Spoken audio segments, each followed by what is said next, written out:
Welcome back to Nasdaq Trade Talks. I'm Jill Malandrino, Global Markets Reporter at Nasdaq. We're coming to you live from Inside ETFs in Hollywood, Florida, and joining me for this segment, we have John Lunt. He is the president of Lunt Capital Management. We're going to take a look at multi-factor rotation strategies. John, it's great to have you back with us. And multi-factor strategies has been a really big topic that we've been covering here at Inside ETFs. How do you rotate across these factors? Why not just simply buy and hold?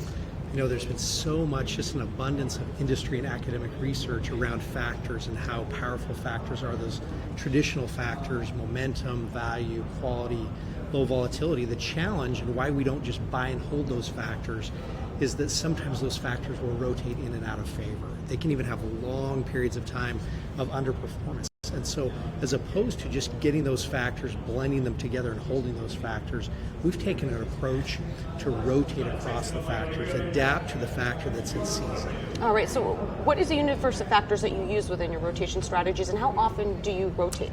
Yeah, you know, one of the things that we think is important with factor rotation is to expand the opportunity set.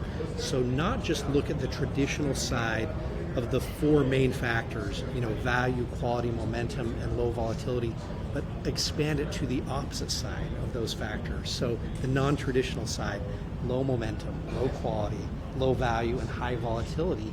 And then our rotation strategy rotates not only across those factors, but really between the factors. All right, so what are some of the advantages and challenges associated with factor rotation strategies? I would imagine one of them is you just can't turn on a dime when the market turns on a dime. I mean, look at the volatility we've seen even as recent as this past Friday and today, Monday. Absolutely. So, you know, certainly the intent of a rotation strategy is to adapt as conditions change. There's always going to be a lag to that. But what we see with these types of strategies is, as opposed to predicting and trying to be out in front of a change in a factor that the market's favoring, will adapt as those conditions change. So it can be a month, maybe lagging getting in, maybe a month lagging getting out. But one of the real advantages is that adaptability, that you're not just holding those same factors, but you're adapting as factors changing. You know, the challenge can be that, you know, it's the advantage and the challenge. This doesn't look like the benchmark. You're going to have factor exposures that look different, and that to us means higher tracking error. That can be a challenge, but that's why someone's going to use this strategy. They don't need us for beta. They need us for something that's going to look different and hopefully deliver some outperformance. And exactly, why would you want to look exactly like the benchmark or your index that you're tracking? Because that's right. And why even give you the money then? Let's just put something in an ETF or an index.